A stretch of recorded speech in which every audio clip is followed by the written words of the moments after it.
Azərbaycanın amputant futbolçulardan ibarət yığması Bakıda təşkil olunan Millətlər Liqasının C qrupunda növbəti maçını keçirdi. Ramil Həbibovun baş məşqçisi olduğu komanda İsrail ilə üz-üzə gəldi. Bayıl stadionunda reallaşan görüş qolsuz bərabərlik ilə nəticələndi. Biraz rəqib futbol oynamadı, bizi də oynamağa imkan vermədilər. Hələ vururdular, hara gəldi. Bizim uşaqlar da biraz qapandılar onların oyunlarına.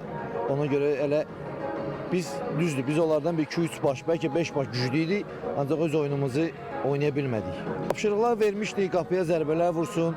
Özünüz də görürsünüz, birinci hissədə yaxşı bir cərimə zərbəsi şansımız var idi, istifadə edə bilmədi uşaqlar.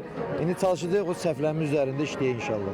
Oyunda millimizi dəstəkləyənlər arasında həm də futbolçuların övladları və ailə üzvləri var idi.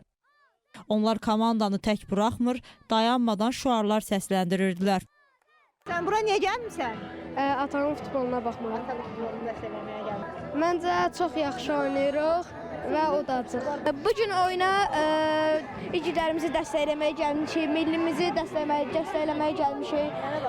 Uğurlar arzulayırıq millimizə. İnşallah bu oyunda qalibiyyət bizim olacaq. Mən bura Azərbaycan komandasını dəstəkləməyə gəlmişəm.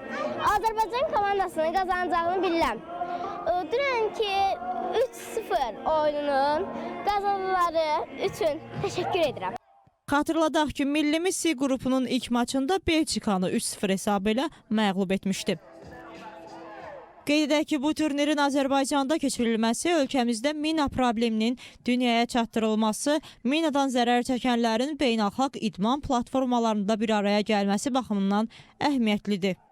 Gülnarə Sadıxova, Eldəniz Əhmədov, Real.